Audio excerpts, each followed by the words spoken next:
যেহেতু কুরবানি একেবারে আমাদের সন্নিকটে, সো এই কুরবানি নিয়ে আমাদের মধ্যে অনেক ধরনের প্রশ্ন রয়েছে। খুব বেশি যে প্রশ্নটি করা হয়েছে সেটি হচ্ছে জানতে চাওয়া হয়েছে 7 ভাগে কুরবানি করা যাবে কিনা। এই ধরনের প্রশ্ন কিন্তু আমরা আগে শুনতাম না। রিসেন্টলি কিছু কিছু স্কলারদের আলোচনা বা এতে করে লোকজন হয়তো বিভ্রান্তিতে ভোগেন কিংবা একটা ধোঁয়াশা তৈরি হয়, ফলে এই প্রশ্নটি করা হচ্ছে। আমরা আবহমান কাল থেকে আমাদের প্রিয় মাতৃভূমি বাংলাদেশে হয়তো ছাগল কুরবানি দিয়েছি অথবা গরু কুরবানি দিয়েছি সর্বোচ্চ 7 ভাগে। সো এটা আমাদের সবার কাছে জানা ছিল, এ নিয়ে আগে সংশয় ছিল না। ইদানিংকালে অনেকের মধ্যে এই বিষয়ে সংশয় জেগেছে। কেউ কেউ বলে থাকেন যে ভাগে যদি কুরবানি দেওয়া হয় 7 জনে মিলে, গরুতে বা মহিষে বা উটে, এই ভাগে কুরবানি হবে না, এটা অনেকে বলে থাকেন। এই কথাটি আসলে ঠিক নয়। আপনি যদি ভাগে কুরবানি দিতে চান এটি জায়েজ আছে, এবং একটি উটে বা মহিষে বা গরুতে আপনি সর্বোচ্চ 7টি ভাগে কুরবানি দিতে পারবেন ইনশাআল্লাহ। এ ব্যাপারে সহিহ মুসলিমের একটি হাদিসকে আমরা এখানে উল্লেখ করতে চাই। সাইয়েদনা জাবের রাদিয়াল্লাহু তাআলা আনহু থেকে বর্ণিত, তিনি বলেন, ক্বালা হাজাজনা মা রাসূলিল্লাহি সাল্লাল্লাহু আলাইহি ওয়াসাল্লাম, আমরা আল্লাহ রাসূল সাল্লাল্লাহু আলাইহি ওয়াসাল্লামের সাথে হজ করেছি। ফানাহারনাল বাঈরা আন সাবআ, সেখানে আমরা উট কুরবানি দিয়েছি 7 জনের পক্ষ থেকে। ওয়াল বাকারাতা আন সাবআ, আর আমরা সেখানে গরু কুরবানি দিয়েছি 7 জনের পক্ষ থেকে। খুব সুস্পষ্ট, একটি উটে ওনারা 7 জন অংশগ্রহণ করতেন, একটি গরুতে 7 জন অংশগ্রহণ করতেন।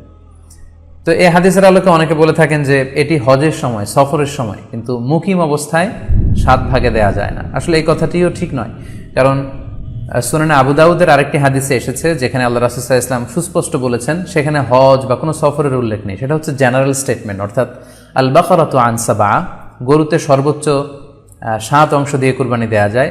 ওয়াল জাযুরু আন সাবআ, আর উটের ক্ষেত্রেও সর্বোচ্চ 7 অংশ দিয়ে কুরবানি দেয়া যায়। তো এই হাদিস, দ্বিতীয় যে হাদিসটি উল্লেখ করলাম, এটা হচ্ছে জেনারেল স্টেটমেন্ট। সেখানে সফর মুকিম কোনো কথা বলা হয়নি। ইন জেনারেলি বলা হয়েছে যে উটে 7 ভাগ দেয়া যায়, গরুতে 7 ভাগ দেয়া যায়। সো আমরা যারা ভাগে কুরবানি দিচ্ছি 7 জন মিলে একটি গরু, আপনারা নিঃসন্দেহে সানন্দ চিত্তে নিশ্চিন্তে কুরবানি দিতে পারেন। সহিহ হাদিসের আলোকে এটি সাব্যস্ত, এতে কোনো সমস্যা নেই ইনশাল্লাহ। তবে ভাগে কুরবানিতে কিংবা যৌথ কুরবানিতে কয়েকটি বিষয় আমাদেরকে খেয়াল রাখতে হবে। নাম্বার 1 হচ্ছে নিয়ত। আপনাদের ইন্টেনশনটা ক্লিয়ার হতে হবে।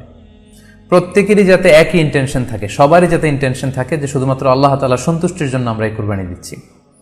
এখানে কয়েকজনের যদি ইন্টেনশন থাকে যে আল্লাহর সন্তুষ্টি, অন্যজনের যদি নিয়তে ঝামেলা থাকে, তাহলে কিন্তু কুরবানিটা প্রশ্নবিদ্ধ হয়ে যাচ্ছে।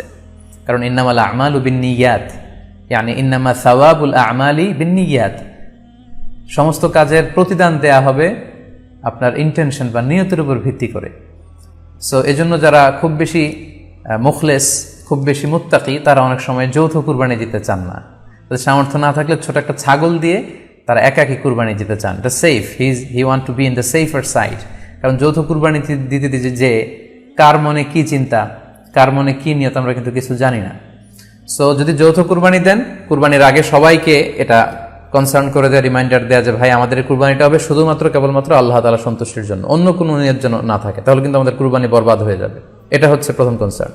2 নম্বর কনসার্ন হচ্ছে হালাল উপার্জন দিয়ে কুরবানি হতে হবে।